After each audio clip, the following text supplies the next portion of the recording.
Действия партнера по отношению к вам. В прошлом был уход от чего-то из отношений. Ух ты ж, из отношений. Да, ну это у кого-то был, распалась пара, развод у кого-то. Потому что, да. И в будущем не знаете, как поступать. Ну, по крайней мере, тот, кто меня смотрит, не собирается активничать, восстанавливать отношения.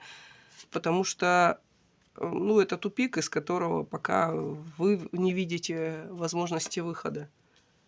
И вы, тот, кто смотрит меня, не будет брать инициативу на восстановление отношений. Ничего делать в эту сторону не будете. Будете пассивно ждать чего-то. Чего мы ждем? Действия отвернувшегося партнера. Партнер поступил неправильно, соответственно, исправляйте тоже ему. Да, вас ждет. Уже начинается, может быть, это вот какое-то время было, человек начинает действия в сторону примирения. Он без вас несчастлив, поэтому будет возвращаться, будет строить заново новые ваши обновленные отношения. И это его выбор, это он будет делать. И потому что, находясь на расстоянии от вас, он понял свои ошибки, понял, что без вас ему очень горько и неуютно, поэтому вернулся.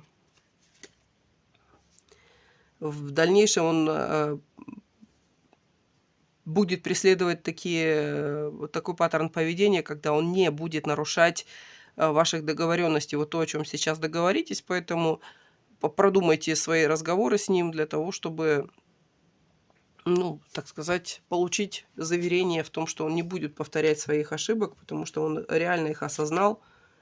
И в будущем вас ждет более близкие отношения, чем были даже до этого, в связи вот с прожитым этим опытом. Потому что без вас он не видит пути, не видит дороги, не видит смысла своей жизни, потому что вы у него живете там в голове 24/7.